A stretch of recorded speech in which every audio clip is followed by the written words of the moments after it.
3 in 4 commuters are willing to pay for a bike-sharing service as long as it's not more expensive than public transport, according to a preliminary study by Singapore researchers. Observers say there is potential for bike sharing as an alternative transport to take off in Singapore, as long as cyclists feel safe riding on them. Channel News Asia's Sharon C. with more in this week's Spotlight segment.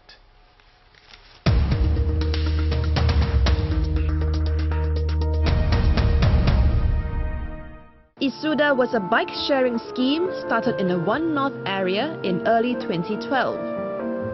It had 12 bikes and more than 40 people used the bikes daily to get from MRT station to office.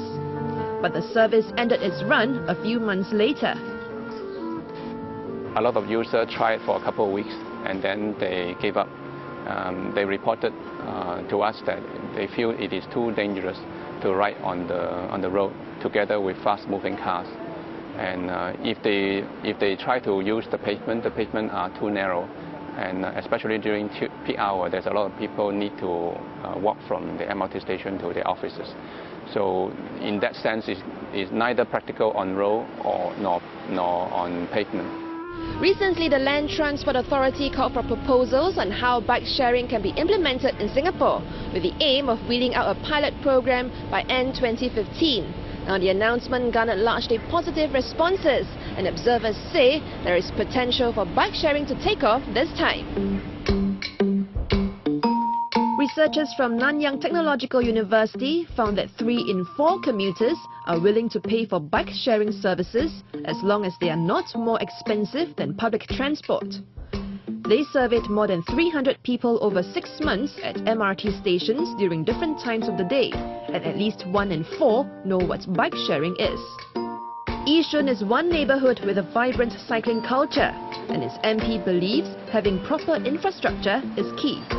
So long as we have the hardware, the dedicated cycling track, if we have a convenient place for them to park their bicycle, and now if we add on to bicycle for rental, easy for them to collect, easy for them to return, definitely I would think that residents would like to use cycling as a form of transport. But one recurring issue is whether a bike-sharing scheme could be made safe for all. Mr. Chu says to provide training for all cyclists before they use bike-sharing services may not be practical. He believes safe infrastructure is more effective in influencing road users' behavior.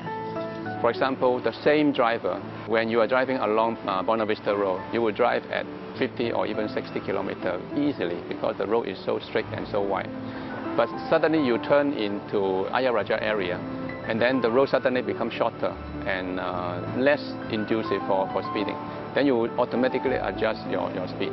And that doesn't require any education, but it's very effective to moderate the speed.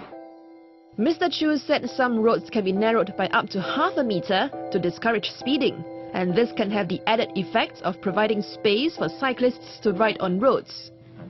But academics say people using bike-sharing services are unlikely to ride on the roads due to safety concerns. NTU researchers found that people here are more likely to walk if the destination is within 900 meters, cycle if it's under 1.5 kilometers, and take a bus if it's under 2.6 kilometers. This means good infrastructure is critical within a 900-meter radius of an MRT station due to the high volume of both pedestrians and cyclists. Ideally, there should be 2 separate paths for pedestrians and cyclists.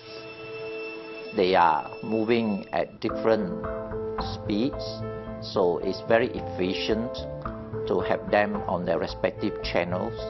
But as one gets further away, the volume of pedestrians and cyclists will start to thin out.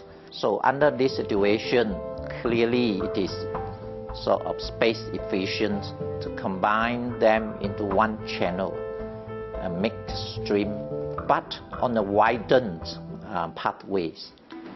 The Land Transport Master Plan will see a network of 700 kilometers of cycling paths rolled out by 2030. But about half of these are within the park connector networks, so there may be a need to build even more cycling paths.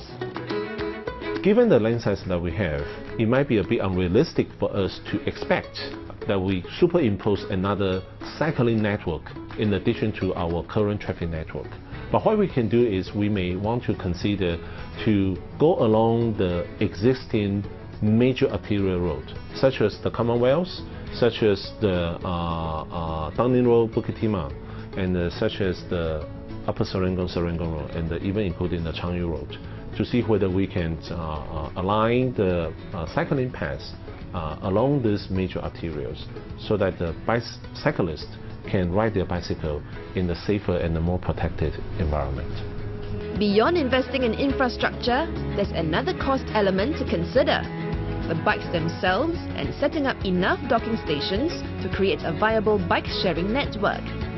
And government investment may be even more critical, since bike-sharing schemes are not always profitable, even in cities which rely on sponsorship and advertising.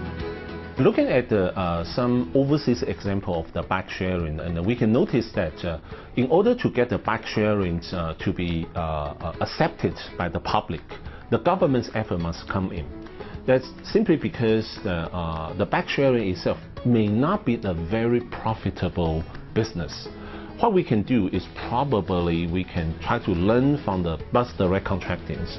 So which means the government's effort will come in and to provide the infrastructure as well as to provide the fixed asset.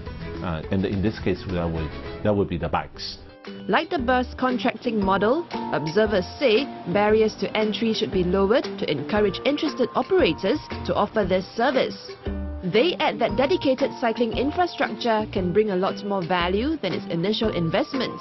That designated cycling path, it is just to extend the footpath by another meter, 1 meter or 2 meter. To put up the bike sharing scheme, perhaps, yeah, it needs some funding, but if benefits the resident and if this takeoff can be an alternative form of transportation, perhaps can reduce the jam on the public transport.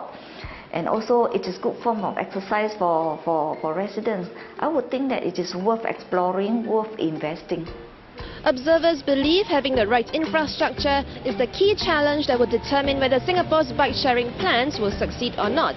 They say with the right infrastructure in place, demand for bike-sharing services will follow. But this would require, in the initial stages at least, a high level of commitment and funding from the government.